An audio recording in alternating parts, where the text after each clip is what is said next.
Hello and welcome to the program. I'm your host, Neil Howard, here on Health Professional Radio. Thanks for joining us once again. Today we're going to have a conversation with returning guest Christina Korines and Mr. John Lehr, CEO of the Parkinson's Foundation. They're returning on the program to talk with us about some statistics dealing with Parkinson's disease and women, and a little bit about medical cannabis for those dealing with Parkinson's. Welcome back to the program, both Christina and John. Thank you for returning. Thanks, Neil. We're really grateful for you taking the time to talk with us. Well, for our listeners who may not be familiar with you when you were here before, Christina, give us a bit of background about yourself.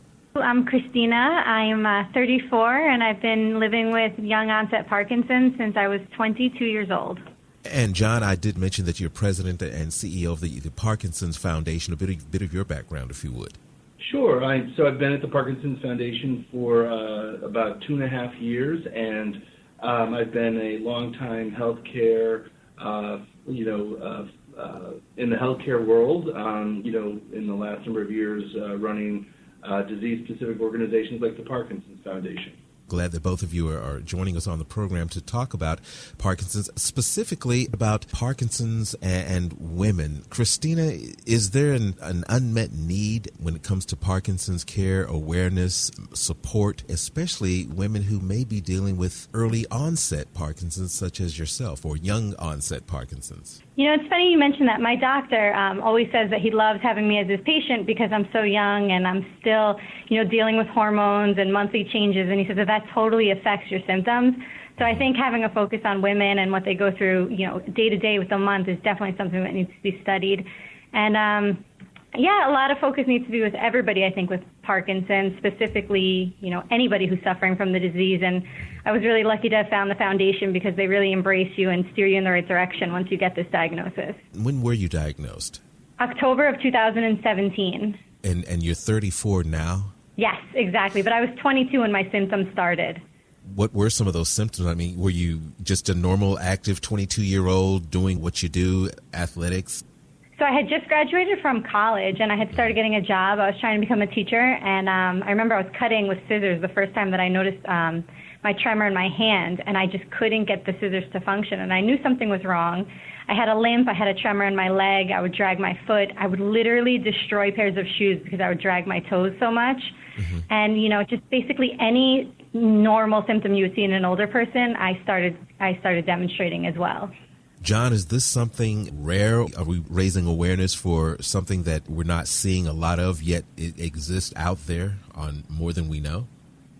Yeah, I mean, yes, it is unusual for somebody like Christina to get diagnosed at an early age. It typically is a disease of people who are in their 60s and beyond. The average age of diagnosis is usually around in the mid-60s.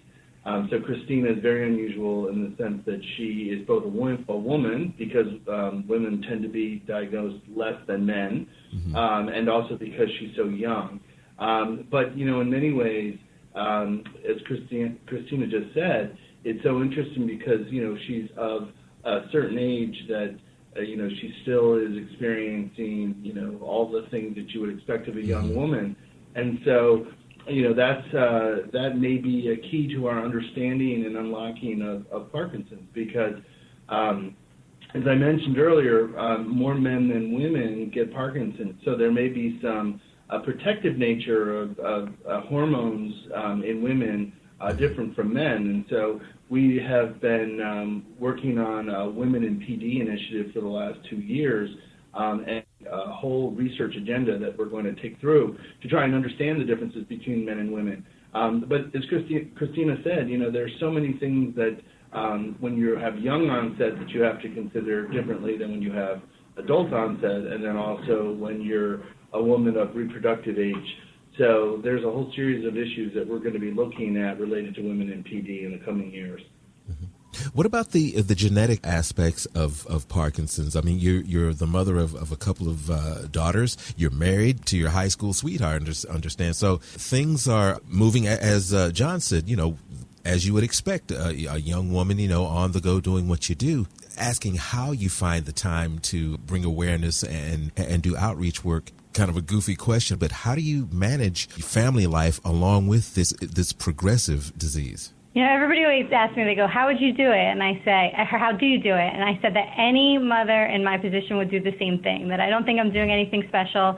You know, I have these two little girls who look at me and they still want to go for bike rides. They still want to play in the park. And, you know, you just get up and you do it. And I thank God for them. And I think that they're the reason that I get up and do everything. They're my motivation. They're my reason to get out of bed every day. And, you know, just like any other person, you have to. You know, you don't feel well, but you have two kids who need you and they depend on you. So you just get up and do it, you know. Do you worry about the genetic aspect of Parkinson's with your daughters? Yes, I do. I tend to worry about everything, but that especially. But I've spoken with both of their pediatricians, and I said, you know, should we consider genetic testing? And every one of their doctors in the office said no, that they don't think that we should do it. So I trust them completely. And, you know, I do worry about it, but from what I gather, young onset doesn't have that much to do with genes, that it's more, they don't really know what it stems from. And, you know, according to my family, we don't have any family history that we're aware of. John, would you say that because young onset is so rare, that's the reason that her physicians chose not to do any genetic testing? And is genetic testing something that the foundation and others who may think they're dealing with the genetics of Parkinson's are, counseled to undergo? Yeah, you know, it's a really good question, and I think it's a question that's often best answered between, you know, the individual and their physician, because each circumstance is different. We always say that in Parkinson's, that no two individuals have the same course of disease. Christina is very unusual because of her early onset. But, you know, there are folks who do have a familial or a genetic connection to the disease. There are about 20 different genes that are implicated in the diagnosis of Parkinson's that we know of to date. In fact, you could have all 20 genes and not get the disease. So there are two genes in particular that are more highly predictive of a diagnosis of Parkinson's disease that we're aware of now. And yet, those two genes have affect a very small percentage of the population. So that tells us that there, in some cases, is a genetics component to this disease, but there's also an environmental component.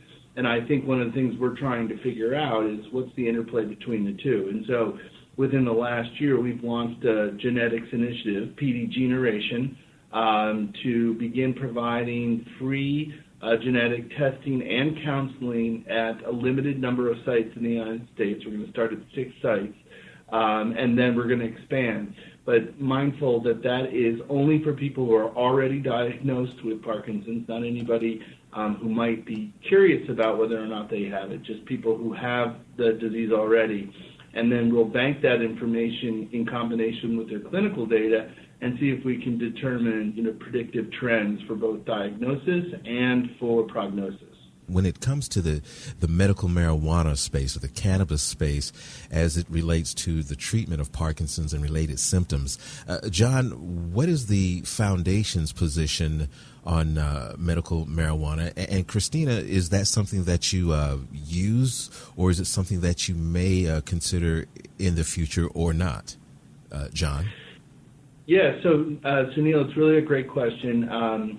You know, there are now more than 30 states that allow for medical marijuana in the United States, and another 10 that allow for recreational use. And so many people with Parkinson's are looking to medical cannabis to help them with their non-motor symptoms, things like pain, anxiety, depression, helping them sleep at night. So, you know, our position is that we need to know a lot more about medical cannabis. We need to know more about the plant, both the psychoreactive and the non-psychoreactive components of the disease, because you can distill it down into THC, that's the psychoreactive component, and CBD, which is the non-psychoreactive component. And there's anecdotal evidence, there's even some scientific evidence that one or both or in a combination can be positive. But we don't have good enough information right now for the foundation to take a position, and so we've launched a medical cannabis initiative. We're going to be studying the issue. Our paramount issue is to make sure that we're giving accurate information to people so that they, in combination with their physician, can make the best decision about whether or not to use medical cannabis. we have other things to think about in the PD population because they're already taking many other medications for their illness. And so we want to make sure that medical cannabis doesn't complicate their medical regimen already. So it's a new and interesting avenue for potential therapy, but we have a lot of work to do before we can make any solid recommendations. Christina, in conjunction or in lieu of some of the medications that you may be taking now, is medical cannabis something that you and your physician may consider in the future, if not already? Yes, I actually do take it. Okay. I take levodopa 3 times a day, every 5 hours, and I use I call it emergency cannabis when the pain is too much, or finding what people don't know a lot about is when you're trying to get comfortable in bed. It's very, very difficult. So before I go to sleep, I tend to use it as well. Well, I thank you both for coming on the program once again. John, a website that we can go to and our listeners can get some more information about the Parkinson Foundation. And Christina, if you've got a website that you're involved with, give us that site as well. So, Neil, our website is parkinson.org, so www.parkinson.org, no apostrophe, no S. And we also have an 800 number, our helpline for anybody to call. That's 800-4PD-INFO, 800, the number 4, PD-INFO. It's been a pleasure as always. Thank you very much, Neil, and look forward to talking to you again. You've been listening to Health Professional Radio. I'm your host, Neil Howard. Transcripts and audio of this program are available at hpr.fm and healthprofessionalradio.com.au. Thank you for listening to Health Professional Radio. We're very proud to be an independent broadcaster providing our content free of charge to you, the listener. One of the ways that we're able to remain free and independent is by having people like you become patrons. You can support Health Professional Radio simply by visiting hpr.fm and clicking the button that says Become a Patron. Your patronage of even just $1 a month lets us know that you're there, which in turn makes us more valuable to advertisers. And, of course, if you're able to afford more, then we would certainly appreciate the support. My name is Toby Longhurst from Health Professional Radio. Please visit hpr.fm, click the Become a Patron button, and support us if you can.